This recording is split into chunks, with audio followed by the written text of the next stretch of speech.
আমি এখনো বিচার পাইনি, বিশ্ব গণমাধ্যম দিবসে ডয়চে ভেলের সাংবাদিকদের ক্ষোভ।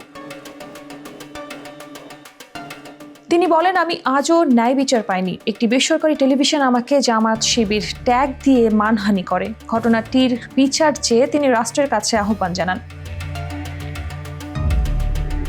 বিশ্ব মুক্ত গণমাধ্যম দিবসে আয়োজিত এক আলোচনায় বিস্ফোরক অভিযোগ তুলেছেন ডয়চে ভেলের এক সাংবাদিক। তিনি জানান, 2022 সালে শান্তিরক্ষা মিশনে বাংলাদেশের সেনাবাহিনী ও ডিজিএফআই নিয়ে একটি অনুসন্ধানী রিপোর্ট করেন। রিপোর্টটি প্রকাশের পর তার বিরুদ্ধে অপপ্রচার চালানো হয়, এমনকি তাকে ডিজিএফআই বিল্ডিংয়ে আটকে রাখা হয়েছিল বলেও জানান তিনি।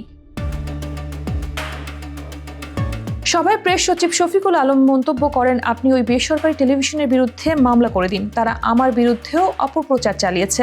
তিনি এই টেলিভিশন সাংবাদিকতার মান নিয়েও প্রশ্ন তোলেন। অনুষ্ঠানে উপস্থিত সাংবাদিকরা বলেন, সাংবাদিকদের নিরাপত্তা ও স্বাধীনতা নিশ্চিত না হলে রাষ্ট্রের কাছে জনগণের সঠিক তথ্য পৌঁছায় না। মত প্রকাশের স্বাধীনতা কেবল সাংবাদিকদের নয়, বরং জনগণের জানার অধিকার।